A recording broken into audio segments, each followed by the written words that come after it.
السلام علیکم ورحمۃ اللہ وبرکاتہ۔ دوستو، آپ میرا YouTube channel doctor Arshad health T V دیکھ رہے ہیں۔ آج کی میڈیسن بہت ہی عام ہے، ہر گھر کی ضرورت ہے۔ میڈیسن کا نام ہے لیڈمپال۔ دوستو، کتابوں کے اندر تو یہ علامت نہیں، مگر اسے ڈاکٹروں نے اپنے اوپر آزمایا اور آزمائش کے بعد یہ نتیجہ نکالا۔ اگر اس میڈیسن کی 200 کی ایک خوراک کھا لیں تو مچھر آپ کے نزدیک تو آئے گا لیکن کاٹے گا نہیں۔ اگر کاٹ لے تو اس کا اثر نہیں ہوگا، آپ کو وہ جو درد ہوتی ہے، چبھن ہوتی ہے، وہ نہیں ہوگی۔ یہ بات یاد رکھیں، اگر کسی کے پاؤں میں کانٹا یا کیل چبھ جائے، چوہا کاٹ لے، شہد کی مکھی کاٹ لے یا سلائی کا کام کرتے ہوئے انگلی میں سوئی چبھ جائے، ان سب کے لیے لیڈمپال 200 کی 2 خوراکیں ایک گھنٹے کے وقفے سے لینا کافی ہوگی۔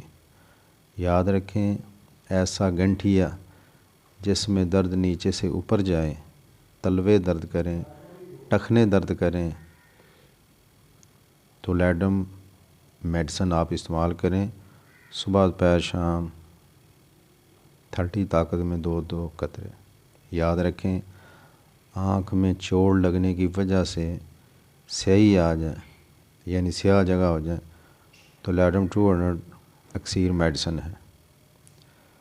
اگر تھوڑی سی چوٹ سے سیاہ یا نیلے نشان پڑ جائیں تو لیڈمپال 200 کی 2 خوراکیں لینا کافی ہوں گی۔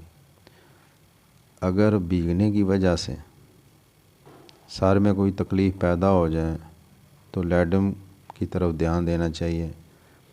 اگر جوڑوں میں درد کرنے والی سخت گانٹھیں ہوں اور وہ بہت زیادہ درد کریں، اور یہ گانٹھیں عام طور پر گھٹنوں میں مشاہدہ کی گئی ہیں، ان کے لیے یہ بہترین میڈیسن ہے۔ 30 طاقت میں صبح دوپہر شام 2 قطرے آپ استعمال کریں۔ یاد رکھیں، حمل کے آخری مہینوں میں ریڑھ کی ہڈی اور چتڑ کی ہڈی میں درد ہوتا ہے، اور جس کی زیادتی جب عورت کھڑی ہوتی ہے تو بہت شدید درد ہوتی ہے، اس کے لیے بہترین کمال کی میڈیسن ہے۔ آپ 30 طاقت میں صبح دوپہر شام 3 دفعہ دیں، انشاءاللہ ٹھیک ہو جائے گا۔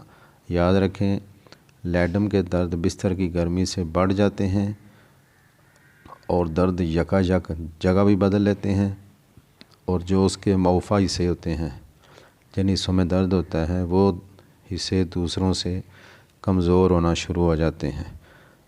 تو یہ علامتیں ہیں، آپ میڈیسن استعمال کریں۔ مزید آپ کو کسی رہنمائی کی ضرورت ہو تو آپ مجھ سے رابطہ کر سکتے ہیں۔ السلام علیکم ورحمۃ اللہ وبرکاتہ۔